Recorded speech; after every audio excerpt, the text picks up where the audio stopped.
Loué soit le précieux sang de notre Seigneur Jésus-Christ, le cœur immaculé de Marie. De la connaissance et de l'amour du Fils de Dieu, de notre Seigneur Jésus-Christ, par le révérend Père Jean-Baptiste Saint-Jure de la Compagnie de Jésus, réédité 1873. Sur l'amour de notre Seigneur. Puis donc que l'intérieur est de telles conséquences, et que de lui dépend de tout. Il faut, mon cher lecteur, que tu t'y adonnes à bon escient, et que tu étudies sérieusement et constamment cette grande science que la Sainte Écriture appelle la science des saints. Parce que c'est la science que pratiquent les saints et qui fait les saints, lesquels, pour ce sujet, le Saint-Esprit nomme au psaume les cachés, où l'Hébreu porte les méchants ont conjuré dans leur conseil la ruine de votre peuple et ont formé de très pernicieux desseins contre vos saints et vos cachés. Et saint Paul, suivant la même pensée, dit aux Colossiens, vous êtes morts, et votre vie est cachée avec Jésus-Christ en Dieu, donnant à entendre que les saints et les vrais chrétiens mènent une vie recueillie au-dedans d'eux-mêmes et cachée dans leurs esprits, en des opérations saintes et divines, en l'exercice des actes intérieurs des vertus et en la production de très nobles motifs avec lesquels ils font toutes leurs actions extérieures. In Deo, en Dieu, c'est-à-dire à l'imitation de Dieu, qui opère continuellement au-dedans de soi-même, et comme il n'y a proportion quelconque entre les opérations intérieures que Dieu produit en soi et les extérieures qu'il fait alors hors de soi, parce que celles-là sont éternelles, infiniment parfaites, et Dieu même, comme engendrer le Verbe, produire le Saint-Esprit, et celles-ci sont temporelles et d'une perfection bornée, n'étant que les créatures.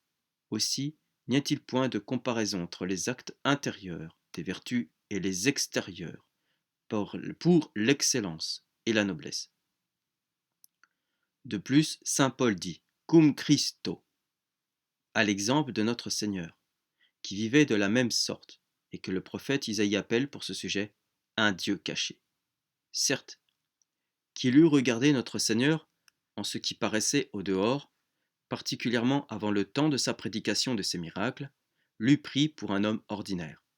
Il buvait, il mangeait, il dormait, et faisait le reste comme les autres hommes. Mais, si, avec des yeux éclairés d'en haut, il eût pu pénétrer jusqu'au dedans, pour voir ce que faisait sa très sainte âme et sa divinité, oh, quelles incompréhensibles merveilles eût-il aperçues! Il eût vu des opérations infiniment nobles et parfaites, qui donnaient un prix sans prix, et une valeur infinie à tout ce qu'il faisait extérieurement, jusqu'au plus petit mouvement de son doigt, et une force plus que suffisante pour sauver tout le monde. Il était donc bien un Dieu caché, d'être au dehors si semblable au commun des hommes, et au dedans si dissemblable, et si élevé au-dessus d'eux. Ainsi, tâche de faire les vrais disciples de ce grand maître et de ce Dieu caché, de devenir des hommes cachés, d'être au dehors comme les autres hommes, et au dedans tout différent, de se renfermer en eux-mêmes, et là opérer d'une sublime manière, et faire tout ce qui est extérieur, jusqu'à un pas et à un regard, avec des grands principes intérieurs. En quoi il ressemble à ces fameux silènes dont parle Platon, et auxquels Alcibiade comparait Socrate.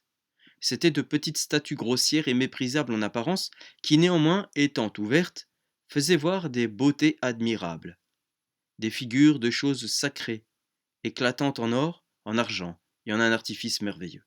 Car à l'extérieur, ils sont comme les autres et font les actions communes et basses qui sont l'usage ordinaire. Mais si nous pouvions entrer dans leurs esprits et voir ce qui est et ce qui s'y passe, ô Dieu, quel trésor, quelle excellence! Nous n'y verrions rien de commun. Tout y est rare, exquis et précieux. Tout y reluit en l'or. Nous y verrions des actions vertueuses et divines, des intentions très pures, dont il révèle très hautement les choses les plus ravalées et agrandissent les actions corporelles les plus petites. Ou ceux qui n'ont qu'une fausse et trompeuse dévotion sont ainsi que des tombeaux qui, étoffés de marbre et de pierres choisies, ne contiennent que de la pourriture, Et comme les temples d'Égypte, lesquels étaient extérieurement fort riches, somptueux et parfaitement bien travaillés, mais entrant dedans, vous y découvriez un chat, un serpent, un crocodile, à qui on fléchissait les genoux, et on offrait des sacrifices, d'autant qu'ils ne s'arrêtent qu'à polir le dehors et à faire beaucoup de choses, qui aient de l'éclat et qui fassent du bruit. Et cependant, dans l'intérieur, ce n'est que corruption, et des passions élevées sur l'autel du cœur, une ambition, une envie, une attache aux créatures qu'on y adore. Établissons donc au-dedans le point de notre dévotion et du service que nous voulons rendre à Dieu. Notre Seigneur disait à la Samaritaine, lui enseignant le droit chemin de la vie spirituelle, Deus est, Dieu est un esprit. Il faut que ceux qui l'adorent en esprit et en vérité. En esprit, dans le temps retiré du cœur, dit la glose. Dans le temple retiré du cœur, dit la glose. Sur l'autel duquel on offre à ce souverain esprit en odeur de suavité des sacrifices purs, de foi, d'espérance, de charité, des adorations, des abaissements, des remerciements et semblables. En vérité, faisant toutes les choses extérieures avec intérieur, ménageant et conduisant tellement le tout que le dedans est du rapport au dehors, le mouvement de l'âme au mouvement du corps, et l'intention bonne à la bonne action. Car il n'y a point d'apparence d'adorer la première et essentielle vérité avec mensonge. Aussi le défend-elle expressément par Isaïe, disant « Ne m'offrez point de sacrifice, où se rencontre la fausseté et le mensonge. » Ce que font ceux qui, au dehors, s'exercent en de bonnes actions, sans que pourtant le cœur et l'intention y soient, en quoi ils commettent le mensonge d'action, faisant que ces actions paraissent bonnes et agréables à Dieu, quoiqu'elles ne le soient point. Ne soyons pas de ce nombre.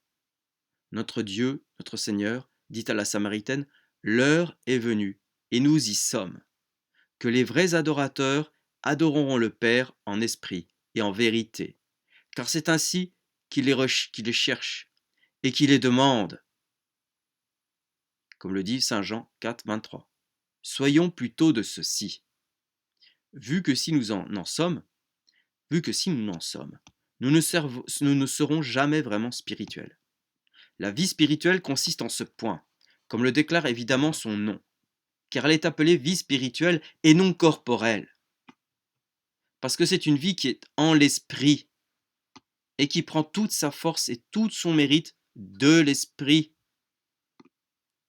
Elle se nomme encore vie intérieure, non pas extérieure, d'autant qu'elle se pratique au-dedans et au fond de l'âme, et que c'est par l'intérieur qu'il faut commencer, et passer au règlement de l'extérieur. Car, comme la nature voulant former le corps de l'homme, ne le commence point par les cheveux, par les doigts, ni par les extrémités, mais par les parties internes, par le cœur, par le foie, et par les autres parties nobles, et de celles-ci s'avance petit à petit aux externes, à les tracer, à les organiser, et à les perfectionner. Et, comme quand la montre d'une horloge va mal, pour la faire aller justement, il ne faut pas prendre l'aiguille avec les mains et la poser droitement sur l'heure qu'elle doit marquer, mais aller au-dedans et remettre en bon état les secrets ressorts. Ainsi convient-il de faire quand on veut former l'homme spirituel et vertueux, ou réformer son extérieur, et mettre l'intérieur et l'esprit en bon ordre.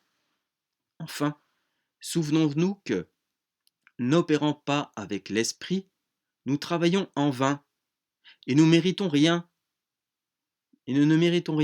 quoi que nous fassions, et que nous suivions sang et eau, et qu'au contraire, le faisant, nous gagnons des trésors inestimables de richesse éternelle, même pour nos plus petites actions, et faisons un avancement merveilleux, allant à pas et à course de géant, en la carrière de notre salut et au chemin de la perfection. C'est pourquoi, mon cher lecteur ou cher auditeur, commence aujourd'hui d'un courage tout nouveau à marcher avec esprit. Écoute la parole de saint Paul. Je vous dis et je vous donne pour fondement de tout votre profit que vous marchiez avec esprit. Galates 5,16. Deviens un homme intérieur, sois un homme caché, opérant au-dedans de toi-même, afin que ton Père qui voit les choses qui se passent au secret du cœur t'en récompense. Matthieu 6,6. Fais que toutes tes œuvres soient pleines devant Dieu, Offre-lui des sacrifices moelleux, et sois un de ces adorateurs qu'il demande, l'adorant en esprit et en vérité. L'heure est venue de le faire, et c'est maintenant. Tu le peux, et quelque condition que tu sois, beaucoup plus si tu es religieux. Notre Seigneur l'enseigna à la Samaritaine, qui était femme, et pauvre femme, et grossière, et avec cela fort vicieuse, pour montrer que tous, hommes et femmes de tous états, en sont capables. Tiens donc invariablement cette règle, et suis ce procédé en la conduite de ton salut, pratiquant d'une noble manière les actes intérieurs de la foi, de l'espérance, de la religion, et les autres, et vivifiant toutes tes actions extérieures avec un grand intérieur.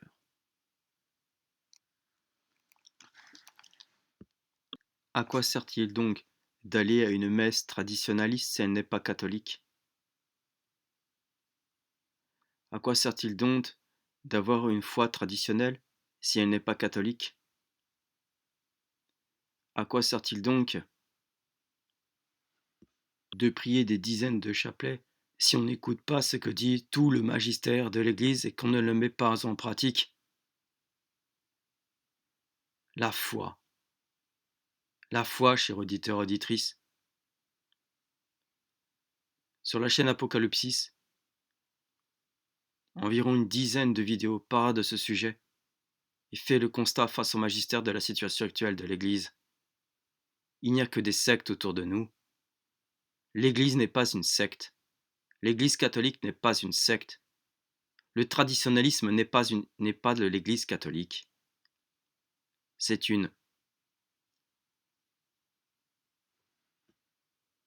un enseignement qui fait partie de l'Église. La tradition est un enseignement qui fait partie de l'Église. Mais le traditionnalisme est une coutume qui ne fait pas partie de l'Église, qui est une secte qui s'oppose radicalement à elle. Et ce n'est pas ça qui sauve.